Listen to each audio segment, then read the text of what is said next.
I'm Anthony Githers. And I'm Greg Weiss. And we are the hosts of CASE-4-BASS.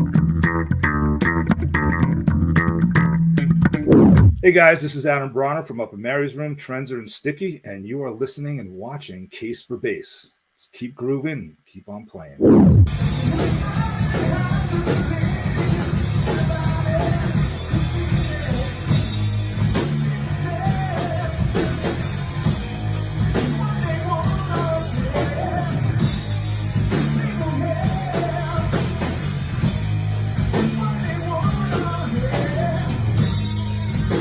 Here for another episode. We call it episodes. It's bass chats with bass people about bass things. And tonight we have a very special guest. We have Adam Bronner. Thank you. Hey guys. Yep. One of the running themes of this show is becoming that I'm running into people that are from my hometown that I never met, never knew, and we all have the same friends and play in the same places. And very excited to hear what Adam's going to talk about tonight. And I'm going to pass it back to Anthony for our first question. Okay, so let's discuss a little bit of Adam's history. Adam currently plays with a band called Up in Mary's Room. They're a cover band that's local in the area. He's also involved with another guitar player who traveled to Europe at one point and still does, Jason Trenzer. So what's the name of that project? So that one's called Trenzer. Okay. Funny enough. It's kind of like a heavy Sabbath. It's just, four friends that kind of reconnected and just want to start playing and writing songs again. So, we started doing that. We're actually on all the streaming channels, Spotify, called, Trenzer. We got like a 5-song EP out there, so, go check it out. And then I have another project that's happening now called Sticky. That's been in the works for like 35 years. We've been doing that every time we just get together and just record. But the other main one is, Up in Mary's Room. We actually, that's just a blast. We just, 4 of us just get together, pick a bunch of weird songs, that people remember, but nobody really plays. And, just truck through it. Now, Sticky and Trenza are both original projects, and Up in Mary Room is a cover project. Yeah. Okay. So let's talk about bass. So did you find the bass, or did the bass find you?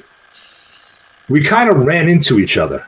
Oh, there's a new answer. I like that. Yeah, so it was kind of so. Yeah. So a kid back in the late 70s, you're into Kiss and all this other stuff, and I always gravitated Gene Simmons and the Demon, and it's like slowly started understanding what he was doing. Then as my musical brain started evolving, my father exposed me to Pink Floyd, and I had a cousin that exposed me to Yes. And I had my friend down the street we got into the Who. And it was like one of those things where what made you so interested in getting into the Who? Like, what about the Who that turned you on? What song got you? Real simple. Kids Are All Right. We had the video of Kids Are All Right. And it was just like, we're not worthy. Yeah, we are not worthy. John and Whistle, to this day, we're not worthy. That's right. Yeah. Hey! Come on, gotta represent. So I remember we watched it over and over again. And I just remember watching him. You got Townsend doing his stuff. Daltrey is just amazing. Keith Moon is probably my all-time favorite. Maybe not the best, whatever you want to say. He's my all-time favorite drummer. And then Entwistle just stood there like a beast and just crushed those lines. It was just like, what the hell is he doing? And the sound, sonically, it hit me. So it just stuck with me for a while. And, everybody's starting bands, and I got a guitar, and I kept breaking the first 2 strings. And people were just like, oh, we need a bass player. So I sold my moped and went out, and I wish I still had it. I bought an Ibanez X Series. It was a candy apple red Destroyer. Okay. I wish I still had, just for very nice to hang up. Yeah, that was my very first bass, and I just from that point on, just the weight of it, the heaviness of the strings. There was just there's something about that E string. You're just like, oh, But we do.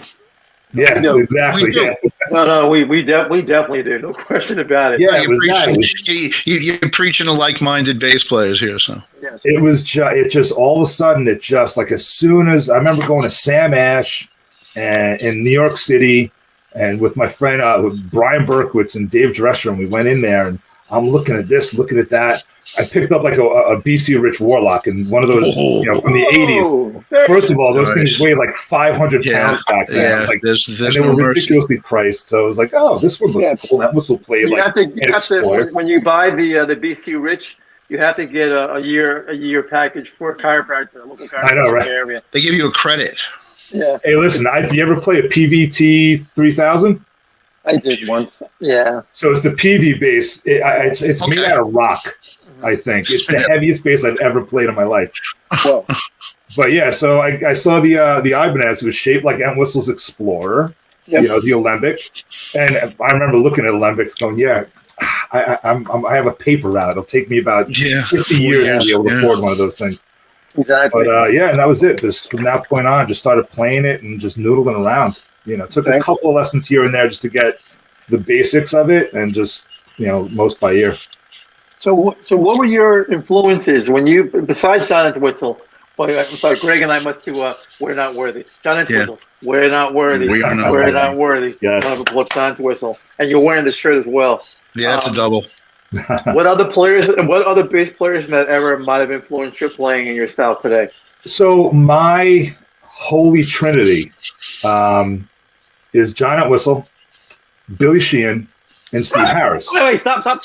Wait, We're not Billy worthy. Sheehan. We're not worthy. Billy. Absolutely. Billy. Wait. Yeah. There's a candle burning with your picture on it. So. Right. So wait. You said And Steve Harris, please. Yeah. Oh, yeah. Those were the three. Like, Billy, I got into like a little bit later on. So I had a friend down the street, his older brother, Danny Catamatore, when I started playing bass.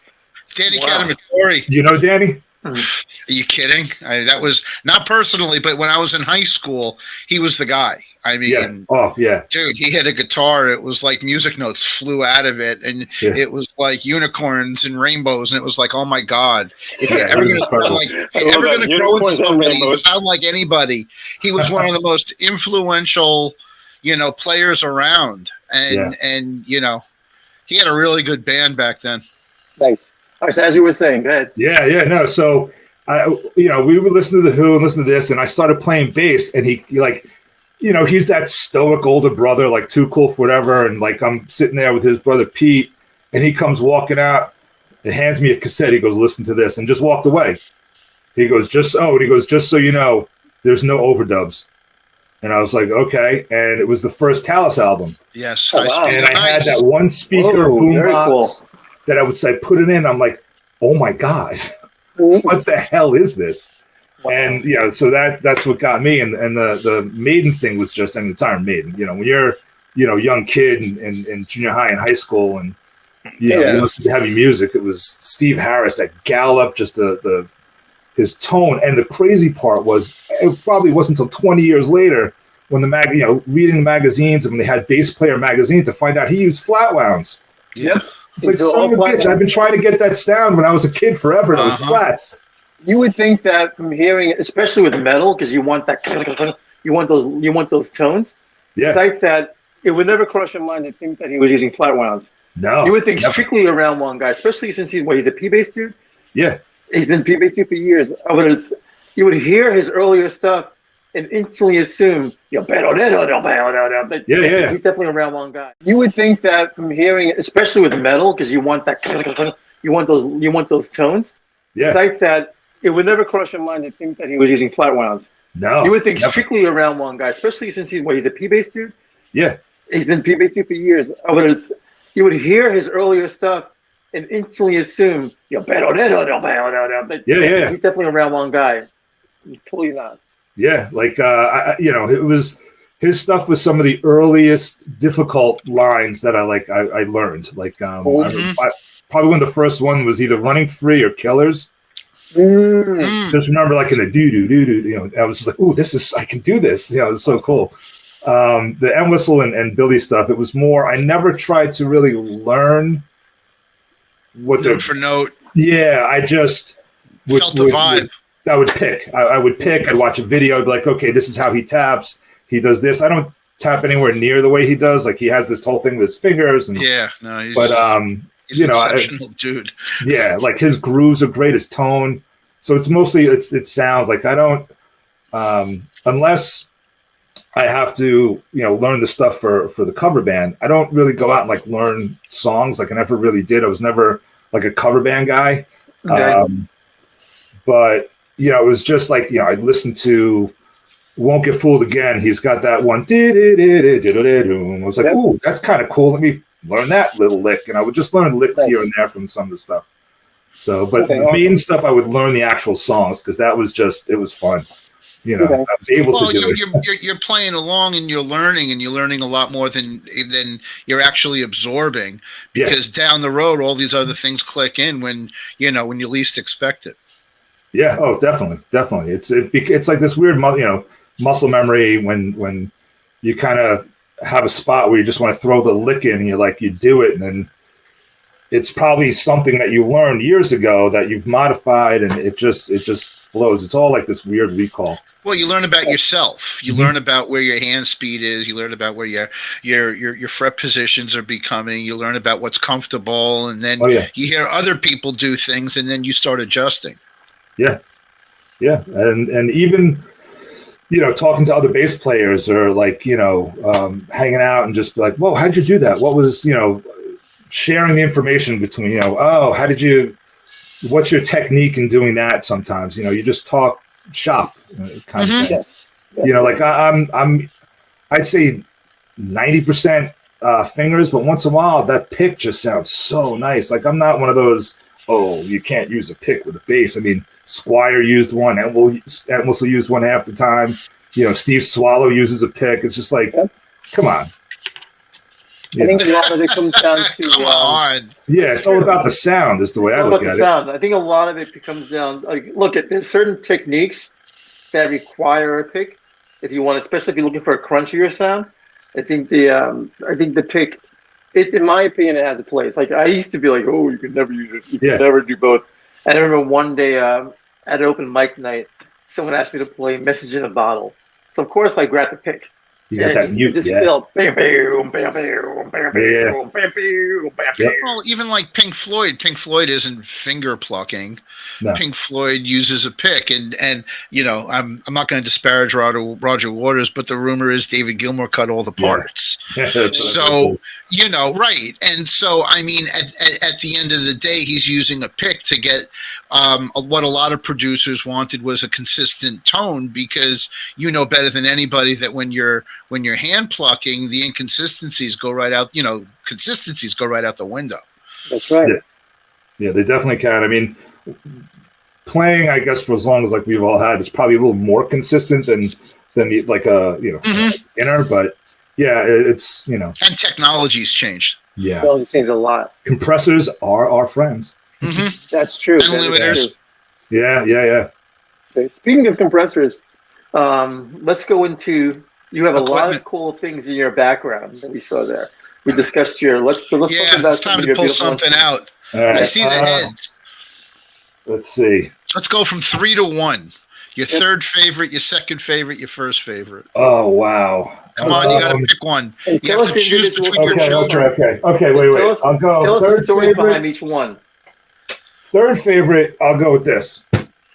What is that? This is a Squire. Ooh. Okay.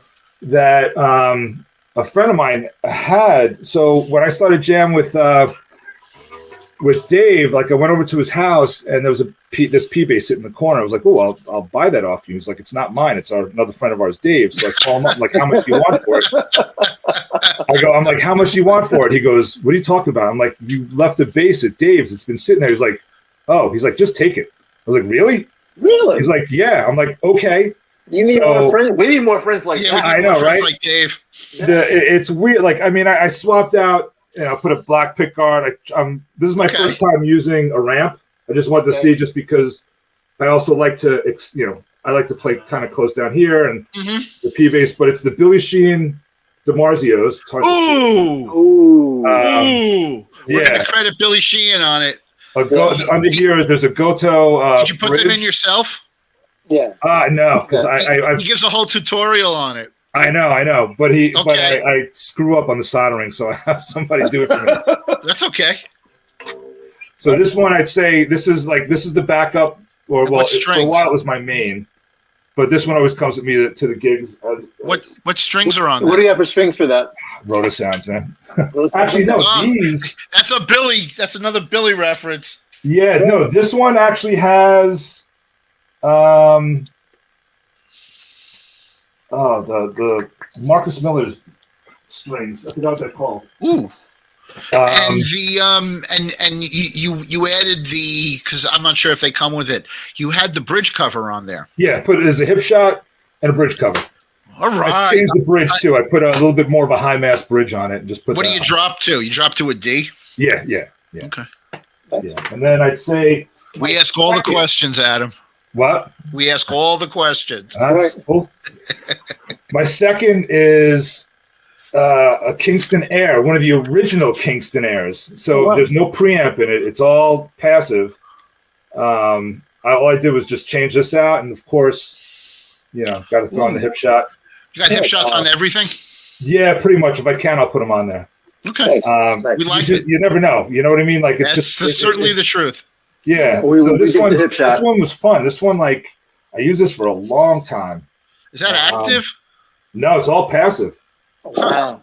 Yeah, it's all passive. I kind of prefer passive, like just messing with the battery. You're like, Well, it scared me. True. And then my most recent main is this bad boy. So this Nice. is a 63 Japanese reissue. Okay. Put the DiMarzios in, got the concentric pots. Thinking of going back. It's kind of fun. Put a high mass Fender bridge on it. Nice. And this neck, I've had this neck since since maybe 90. Whoa. And I like it had a rosewood neck. It's got the extra fret. I like having that high E that you get to. Yeah, 21. And of course, the hip shot. Is that the natural color, or did you have that color? No, this is the color it came with. I pick guard. I changed some of the stuff, but I bought it used, and it was just like, oh my god, this is awesome. Nice. But what the neck came off of, I have the body here. This I'll show you. This has been, and I got to put this thing back together. This was my Mjolnir, basically. It's the So first what body this shot is, and it's terrible. This was it's got the Caleb bridge. This was a 78 Fender Jazz that I bought when I was down in Washington, D.C. with my dad in probably 89. It was sitting in a pawn shop across the street from the hotel. I remember seeing it from the window. I'm like, oh, can we go up there? I would like to check it out. Nice. So we go up. It was a 78 P bass and a 78 Jazz bass. Now, Sly is the one that has the original neck from this. Sly Gerald, we're gonna big mention. Sly's got on his. So if you know the P bass he plays, you know the block inlay neck. That's the neck to this bass. Oh wow! Oh my god! Yeah, you have to bring that up when we talk to him. Yeah, we're gonna bring that up. I know he got it. So he bought it off of Ryan Ball. Ryan bought it off me. We know Ryan. Yeah, Ryan sold that because I remember.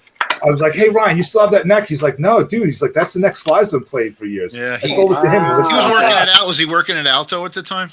Probably, yeah. Probably, yeah. Yep, awesome, definitely back then.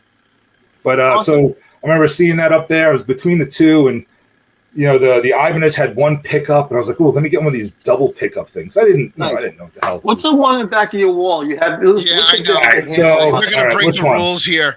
Yeah. That one looks that's a too pretty good. vicious looking bass. What's the other one? The one to the left of it. So you ever hear of Wyshensky? Not familiar. Wait. Okay, so this is a Wish bass. Is that from Poland? Is that the Polish? This guy. He makes these in. I think he's in Charlotte. He's in the Carolinas somewhere. Holy crap! So he It's all custom stuff. I had the shape. My only thing is I wish I had this higher up because the balance is a little weird. But it's is that fretless? Yeah, it's a fretless, line fretless. Oh my God, it's gorgeous. Yeah, it's not. It's spalted maple. There's no truss rod. The neck, I don't know if you can really tell. It's like a bat. Like it makes a P-bass neck look like a thin line. Like this thing is massive. So there's no truss rod in that at all. Nothing. No truss rod. It's just solid thick. piece of wood. It's a massive hunk of wood. Wow.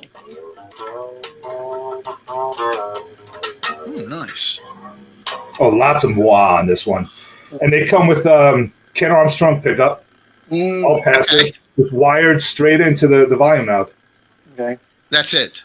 Yeah, that's it. That's the voice awesome. is basic. Well, yeah, because that's where you get all your power. Yeah. It's a little dusty. I use this. We can't tell. I did a bass solo on an album from a band called Puis. The song was called Unstuck in Time. Okay. But I did it with this crazy effect. So we called it the crying porpoise bass solo.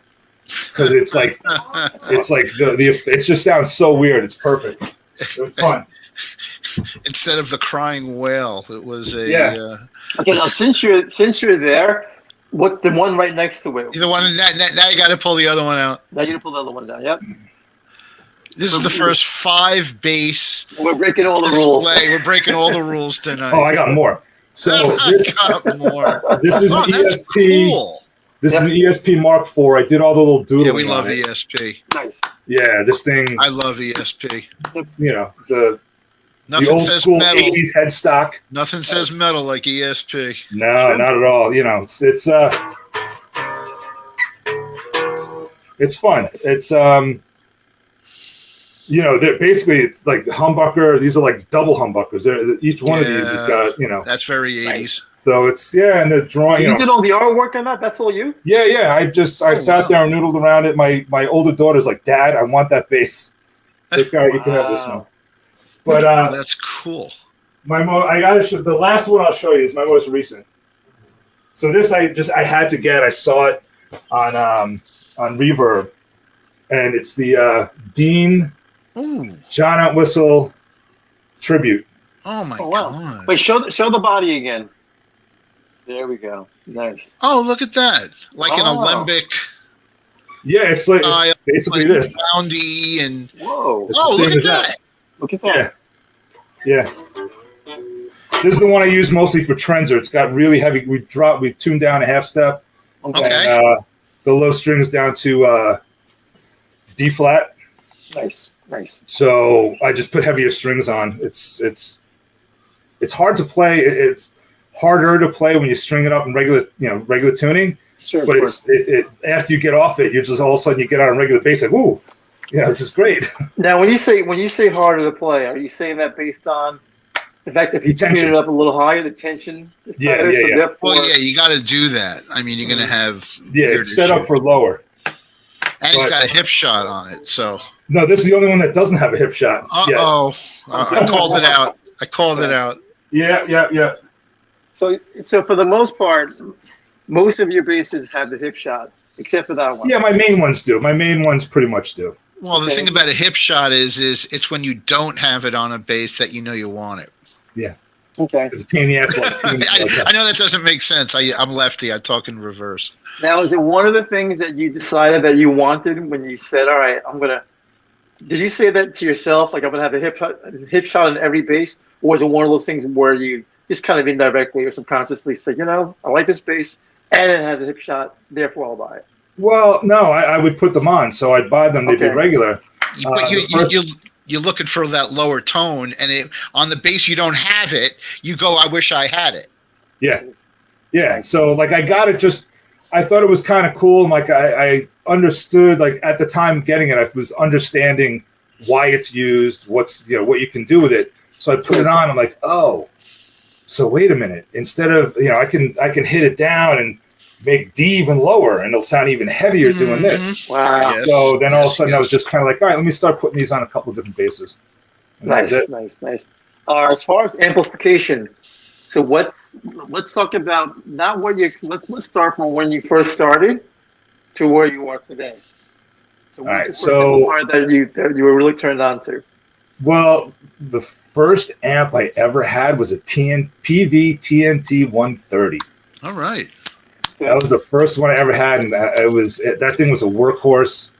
I had that, and somehow, It fried. out of being like more is better, I got another PV cabinet that had 2 10s and a 21 in it, Oh, which wow. was stupid, but I got it. So, I plugged that in. Didn't need it. It was like, all right, you know what? Let me start using, like, let's get rid of. You wanted it to look cool and have like cabinets instead of like an all-in-one. So I got a GK. What is it? RD 4000. Let me see. 400. Honestly, you can't go wrong with GKs. No. No, you really, really can't. Yeah. Until they fry. It's the 400 RB. So I got Yeah, dude. Yeah. Are you kidding? Yep. 400 the RB. GK 400 RB, and I got that. I would I have say one missing in translation somewhere. Nice. Yeah, I got it in. I want to say 89. Tons of power in that thing. Yeah. So I get that. I plug it in. It's like, oh, this is cool. Then all of a sudden, I'm using the cabinets and I'm playing it, and like years later, all of a sudden, everybody's talking about this Harkey stuff. Mhm. It's like, all right, let me check this out. And I went to Alto. Oh, boy. I traded in my GK Oh, boy. for the Harkey head. Okay. And then I got a 410 and a 15. Oh, wow, Nice. okay. Two Oh, separate boy. cabinets. Oh, boy. So Yes, that's I a get good the setup. Harkey, but here's the thing: I get the Harkey head, and I'm playing it, and it kept blowing. It was the first year that they came out. Really? Yeah, it kept blowing. It kept like out the fuses. I don't know. It was either I was doing something wrong. It was just bad. So Were I the go back cabinets to a Alto. match? Were the cabinets Harkey cabinets? Yeah, the Harkey cabinets. Okay. Oh, wow. They were Harkey cabinets. So I go back to Alto. I see Harvey. I'm like, Harvey, listen, I don't know what something keeps going on with this. Do you still have my GK? GK. He goes, yes. Wow. I was like, here, let me have it back. Handed it back. Nice. I still use that to this day. Yep. That thing is, okay. I have Harvey no was cool. need. You get like those gear gas every once in a while. I'm like, oh, let me check this. And I'm like, you know what? I don't need it. Like, this thing's been great for all these years. I don't, I keep the same settings. I've had the same settings on that Yeah, don't touch it. since '89. Really? Yeah. Yeah, Don't like touch this is it. the sound I like. No, that- you don't touch it. You don't find that when every room that you play, it affects the settings differently? For example, just the fact that I know that you said you have the same settings, but you don't find that you're going to get a different sound? You need Every- more every room you bass or play? treble or. Yeah, I mean, there'll be slight adjustments, sure. Like you adjust a little bit. There's never anything like so major where I'm going one way or the other. Like I have them marked for where I like it. I'll make the adjustments here and there that are needed. I used to put the boost on really high because it gives you that real dirty. Oh, the boost is awesome on that thing. Yeah, but I got that With the that pedal. Billy Sheehan pedal. Yeah. Ever since Oh, I got that Billy okay. Sheehan pedal, I'm like, oh, that Nice. thing is Yeah. a game changer for me. I'm like, that's the sound of it. Nice. Nice. My absolute ideal dream bass tone is live at Leeds. There is nothing to me Really? better on this planet Wow. than the left speaker live at Leeds Interesting. bass tone. Interesting. Oh, wow, Wait, okay. all right, we're gonna have to listen to that, Anthony, one day. Yes. And, It's angry. and reflect. It's Well, like it it's is. trebly. It's We- angry. we It's could- clear. Oh, it's so good. You know, We do a and part two, and actually, we can literally give it a listen, and then almost. You know, not and- I don't want to call it a critique, but almost like a review. but part of that is that when it was recorded at Live at Leeds, there really wasn't technology to catch those low frequencies that you can get, out of your 400 RB, let's say. Yeah. And part of that big angry tone was the big volume in all the speakers that were there. They were literally inventing bass speakers for John Entwistle as he was Yeah. playing. Yep. It was. I think he was using Sun cabinets at the time. Sun cabinets, yes. P bass. He was out there just with a off the shelf P bass. Mm-hmm. Just Now, were Suns love that tone. manufactured? Were they manufactured in the UK? No, here. Okay, they were manufactured here. Yeah, Sun was an American company. Okay. Yeah, I remember like years later too, going, "Oh, he's using have Trace one. Elliott's." Yeah. You Yeah, look. still have one this very day? Who, me? Yeah, I do. I have a Sun amp, but it needs a speaker, and then I'll see if it fries. I fried the speaker. I never found. Yes, that's when it was easier just to buy a new amp than actually get somebody to replace the speaker. But I have a Sun 200-watt combo that I won't give up. Original cabinet, had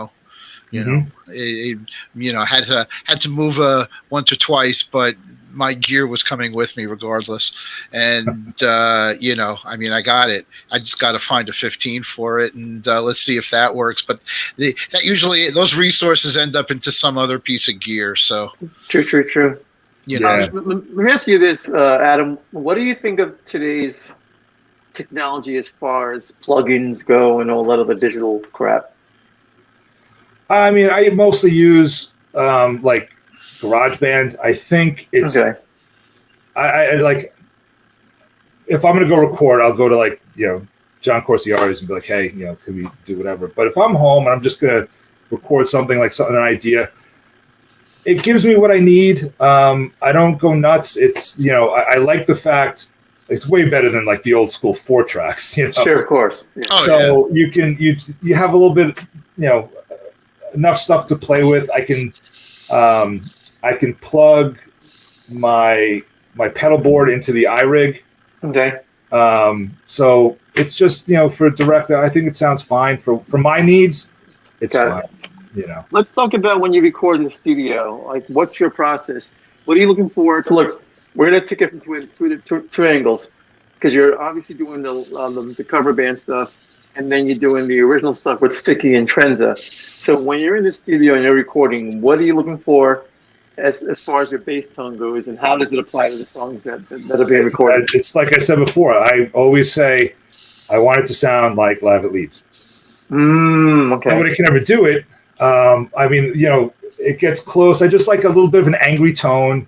I'll have my pedals because like the tone I get from my pedals, I like. So if I'm getting plugged into like a Tech 21 power amp or something like that, I'll have the dirty turned off and just have it clean, so then I can run my pedals through. Okay. So because there's certain tunes like I'll use my my octave pedal. Okay. I don't want to do that like after. I like to do it kind of live. I like to play it live. I have no problem going direct. Okay. I like playing with the drummer. I always have if I'm recording. Like even back in the day when I was playing with Jim DeMaria and Freebase, I wanted to be there, and because you get that when you lock in with the drummer, you want to get that kind of rhythm section telepathy going. And I was lucky enough with the drummers I played with, like even like Vin now and Forrest and Jim. It's been great. Okay. Like those guys it's easy to play with. Awesome, dude. So let's think in terms of this now, because you're actually gigging, you're doing your thing. So when you're playing live, and you mentioned that you had the settings set a certain way, what do you want the audience to feel from your bass? Punch in the chest. I want them to feel it. Like, I don't, way back in the day, it was all like, hey, the mid range, like the Les Claypool tone, which I love Les's playing. He's a god. Love his tone, but it's not the tone that I'm looking for. I like kind of high end, but boomy. Okay. You know what I mean? So that's why that's one thing I love lately. I love the Sheehan pedal, because you can like blend the clean sound and the dirty sound. You can get, it's so great. So you still get that boomy or that nice bottom end, and you have the highs with the distortion and going on. So it's great. It's also nice to know he uses his own pedals. Yeah. Yes. So I went to go see Winery Dogs sometime last year at Sony. Okay. And we get there, and I'm standing walking in, and his side of the stage, there's nobody kind of hanging out there yet. I'm like, boom, right there, basically leaning on the monitor the whole time, getting a clinic, just watching. It's just like, oh man, dude. That I had the same experience at the Stone Pony on. I'm going to say, unfortunately, it was 1989, and it was when we drove down from. Well, why do you say unfortunately? You know, and literally the guy sweat on me. Gives away your age. That's I don't care. I'm going to give away my age. But it was when Mr. Big first came out, and it was after the David Lee Roth band had disbanded, and Enough's Enough opened up, and we saw Mr. Big, and it literally changed my life watching Billy Sheehan play. I mean, I'm just a young buck. I'm trying to get it all together, and drove 3 hours to watch him play for like an hour and a half. Yeah. And they pull out the power drills, and he had 815s live cranking. Yeah. And it was just mesmerizing. And I'm with my friend who got me started playing bass, and I'm still friends with him today. And literally drove home 3 hours, and the first thing I do is grab my bass and play for 3 hours. And it was just mesmerizing how impactful what he brought to the bass was. It was like watching trapeze work. Yeah, I like that trapeze. And everything he's reaching for is, and he would say it too. I'm not gonna put words in his mouth, but he goes, "You can't play anything I can't play." Now we both know different, right. But he's like, "I'm human, you're human, and you could do this if you try."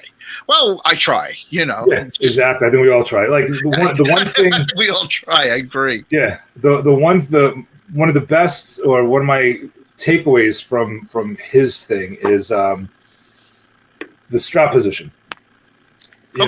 When you play, I adjust the strap so it's kind of the same as when I'm sitting.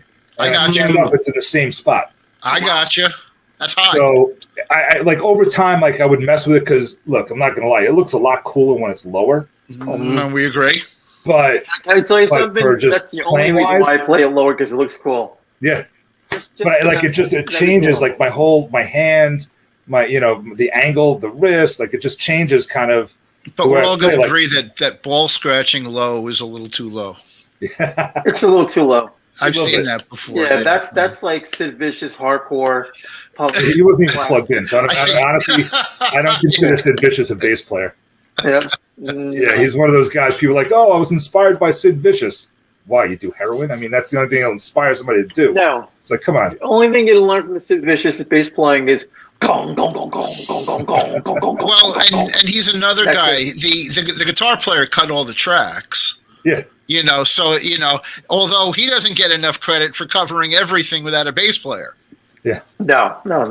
Which is, I mean, that's a semi-true story. So. The guy who got away with that as a bass player was, I don't remember his name, but the bass player from The Clash. I hope he's still alive. We can have him on, and you can say, I forgot his name, but he was the bass player from The Clash. Yep. Yeah. He played. I had to talk about unknown bassists. Yep. Yeah, he was good. I mean, I saw The Clash. First concert I went to was the Who at Shea Stadium in 82, 83. Yeah, they The Clash, David Johansen. Clash opened up for them. That's right. Yeah, yes. And David Johansen, of all people. Yes. Yeah, it was crazy. He played right up at high school, David Johansen? Yes, he did. There was no one there. It was before Buster. It was after the first band, and it was before Buster Poindexter. So after the Dolls. The Dolls, yes. Yep. Yeah, New York Dolls. Yep. So let's talk about. So we know why you chose the bass, and we know about your amps. So let's talk about gigging. Yes, let's talk about gigging. So since we are basically discussing marketing players, so do you have another job outside of playing bass? Yeah, I'm an IT guy. Okay, you're an IT guy. Yeah. Okay. So the one common thread that we've learned is that you need a supplemental income. Yeah. This is not an easy gig. Like most people think that they can graduate school, and some guys get fortunate enough, and then there are other guys who have dreams of becoming the full-time professional bass player, only to come to find out that it's not the easiest thing to possibly do. No. So, I mean, it's one of those things where I'll look back and like a couple of years ago, I was like, I bet you if I didn't have that rock star thought when I was a kid, I probably would be even happier if I was just one of those studio guys. Okay. first, second, third call, bass player to come in and play on, so-and-so's track and just do it. Like working bass player, just, Yes. That's something that changed a lot of that. Yeah. Unfortunately, you all want to have that Carol K, wrecking crew. Yep. Right. Yeah. Not Carol K, please. Carol K. The king and queen of bass at the same Yes. time. Yeah. Carol K is a huge inspiration to me. And, one of the things that we've been hearing from other interviewees is how not just COVID, but the technology changed the need for a bass player to actually be in a studio. Yeah. That they had all started setting up Pro Tools in their house, Yep. and they're literally phoning it in. Mhm. And it does take away from the aura, the mystique, the lifestyle of being around other musicians. Well, it's also, buildings it's also that have the level studios. of intimacy. It's the level of intimacy that you have when you're in the recording studio with other players, and you're actually vibing off of each other. And depending who the producer is and who the writers are, you're literally almost rewriting the parts a lot of times when you're in the studio. Right. Yeah. But when you're separated, you're you're playing your part off of the computer. You upload the file and then you send it in. It's clinical. It becomes very sterile. Yeah. No, definitely. That's why doing the cover band thing, it's a lot of fun. Like one of the things with the cover band, I don't necessarily play exactly what the song is called. Some of Good for you. Sure. Yeah, they're very especially some of that 90s hard rock pop. It's the same 3 chords. Yes, well, also a lot of the times that your drummer is interpreting things like you want to, which is more energetic and more dig-in than the record actually gave you. So, a lot of times maybe reaching out to be that record part doesn't necessarily fit what's going on stage. Yeah, no, and some of I get to indulge a little bit, and I get to do the little Good for you. The flashy, wonky, all of a sudden I'll throw in a little tapping lick or something stupid. Well, because I want to entertain myself. It's not stupid. That's what it's about, because you're going to make the case for bass by being an individual and not just, a repetitive drone. Yeah. The other great thing, though, is with the cover band, all I try and do is so Dave Brown's the singer and guitar player. I try and get him to laugh every show. I try and do something or whatever it is, just to because it's all like I know there's tribute band. There's the difference between a tribute band and a cover band. Mm-hmm. Tribute band, you got to get everything perfect. You dress like them, you do this, and I have nothing but respect. Look at the Machine; they're freaking amazing. Yes, absolutely great. There's all these great tribute bands, but I just like going out and playing. Just fun. That's why even the 2 original bands, Trenzer and Sticky, it's just. You get just that creative, sitting in a room with a couple of guys and just, hashing out a song, or somebody has a riff and you start doing it that. That Beatles documentary on Apple TV. On Apple TV was amazing and frustrating, because I'm watching these guys. I'm like, I do the same freaking thing. We do the exact. We sit in a room and we write a song. Yes. We just aren't writing Let It Be, or Well, but then again, when they did it, there was nobody else really doing what they did when they did it. No, of course, but it was. You see the process. It's hard to be retrospective on that sometimes. Yeah, but it's it's nice to see too that you're watching something that's so old, so long ago, and it's the exact same process. It's so relevant to today. Let's not forget the technology, the recording technology back then was not as new as it is advanced today. No, definitely not. So that's even for them. They're working. Yeah, but even if you think about what they're doing when they were working, the technology was not that advanced compared to where it is now. So when they're working on getting these sounds, I'll use Pink Floyd's Dark Side of the Dark Side of the Moon. Yeah. Think about how long it took to get those sound effects. I mean, they were making that album. That wasn't a 6-week album. That's years to do that stuff. Years. But the main thing to me that my takeaway from it is the creative process is the same. It's the same for me, for you guys. When you sit in a room with your bandmates or other musicians and you're going to start working, it's the exact same thing. Yep. You just sit. Somebody has an idea. They give you this riff. Oh, we're going to go. Here's the change. then the drummer will come in, the bass player, whoever. It's the same process, whether you're the Beatles or whoever, just some garage band. Well, you still Adam in Bronner. the area. Yeah. Well, or Adam Bronner. But you still gathered together to come up with music. That's the bottom line. Is just you're coming up with something. It isn't like one person wrote your parts and you go, you got to play this. Well, some bands do that. No, There are bands, but they're not actually bands, are they? Yeah. Well, they would that's be an like, act. yeah, that would be more an act. That's more like Neil Diamond says, "Here, you're playing this." Well, I mean, we all have friends. I got friends in tribute bands, and with the tribute bands, depending upon the act, you're either going to go note for note, but you're really trying to capture the feel from the records. Right. And depending upon the tribute band, they're actually going to go beat for beat, note for note, and replicate it live. Which, with talented players who are, gonna drop in and do that, you're going to get the pop out of that from your audience.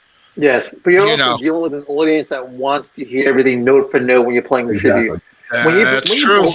When you're in a cover band, especially when you're dealing with a lot of drunk people, no one gives a fuck. As long as the general melodies there. But a lot of times they want you to stretch, and the analogy I'll give is that, like, when you were growing up, you heard somebody playing in their garage down the street, and you didn't care what they were playing or whether it was note for note, but you were hearing rock and roll by Led Zeppelin, and that once you walked down the street, it didn't matter that it wasn't Jimmy Page note for note; it was just loud rebel rock and roll that made you feel good about being there. Sure, like I love those bar gigs, and when you can see like there's an interaction with the audience, and you see them dancing and having fun and pointing and laughing, like that's what makes it all worth it. Like it's not, you don't make any great money at playing bars and this and that, but it's not about the money for me doing that. Like it's I just love to play. I wouldn't. No, I was wondering, can I add on to what you're saying, Adam? I totally agree with that because. Look, the market's changed very heavily in that sense. So it's everyone's cut, especially post-COVID, because now you have a lot more bands looking for work, and you have there's a lot more bands looking for work, and you have a lot less bar owners who are willing to pay. So, and they know that at the end of the day, you can sit back and bitch and moan all you want. There's another band right behind you, waiting to take your spot. To play for free, number one, and number two is they don't adjust. I'm noticing with more successful bar bands in our area that they're starting earlier and ending earlier. I mean, I remember growing up in our area, you wouldn't start till 10 p.m., 11 p.m. and play till 2, 3 in the morning. But, what's going on now is when I'm getting booked from 8 to 11, people are going home from dinner at 7:30. And it's, they see the band coming in and it's like, it's not like I changed, you changed. And you're not young anymore and you're not staying out. And, when drinking used to be a social sport, it doesn't exist like that anymore. And, a lot of bars won't change that rut. They're not going to book a band from 2 to 6 p.m., usually unless it's a Sunday. Sunday afternoon get that. But a lot of that changed, and yet nobody ever figured that there wasn't going to be an audience that didn't replace it. Exactly. So for when we do our gigs, we usually the latest we'll start is 9 o'clock. I have no problem with these 8:30 starts because number one, you're done at a decent time where you're not exhausted. You can stay. Like we'll hang out. That's true. And it's good. Like Fridays is the only night that I don't like doing an early gig because.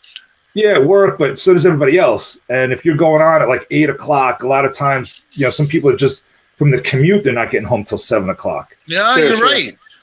So it's like you're not wrong. Yeah.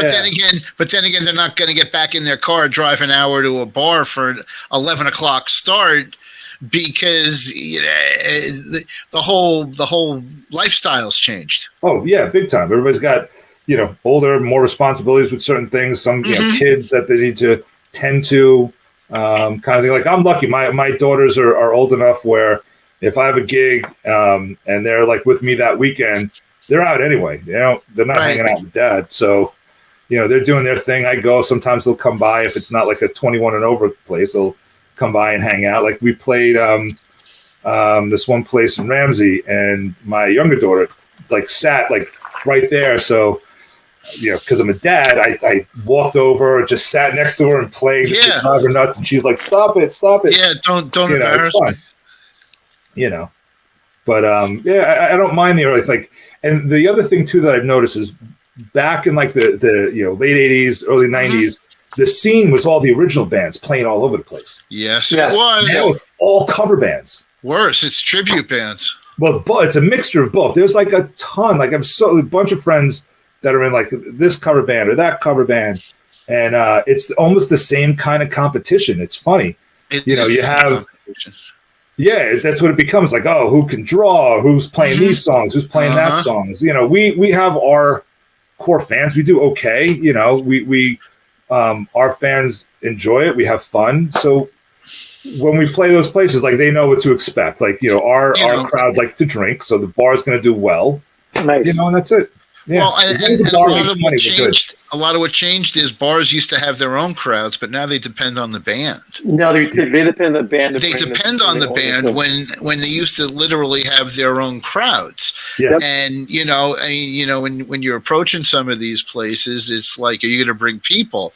And the answer is, well, we're going to bring some, but like, if I can charge cover, I would have a party at my house. Yep. We wouldn't have to go out and, play in a bar and try and get exposure. I wouldn't need exposure. I live in the woods. I can make as much noise as I want. Yep. My final question before we come to an end. Yes, sure. Our final question, which will be 3 questions. Yep. So this really is the last question because we're at 50 minutes. So, I know what. Can I plug a gig real quick? Yes. Yes, go ahead. February 24th. Saturday night. It's a birthday gig. My birthday is the 26th. It's at the Doghouse Saloon in Washington Township. Love that place. Great. I used to play there.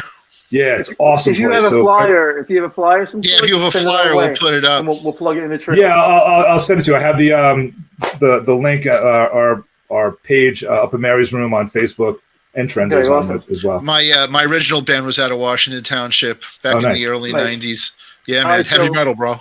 My question to you is this: what would you tell an aspiring bass player, someone who wants to get into the business?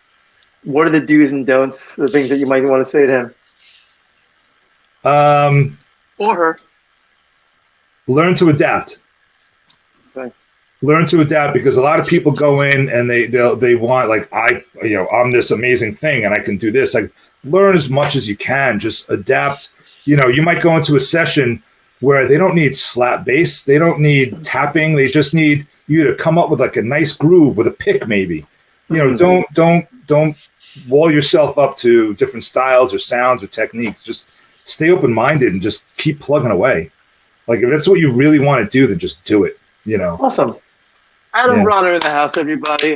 Thank you very much. We all Thank you agree guys Adam so much Bronner for having me. The case for bass. Thank you for making the case for bass, bro. Hey, look, there's always a case for bass. Thanks for coming on. We hope you had a good time. I had a great time. I'm honored to be on. Thank you so much. You guys are amazing, and I wish you all the best with this. Thank you. All right, guys.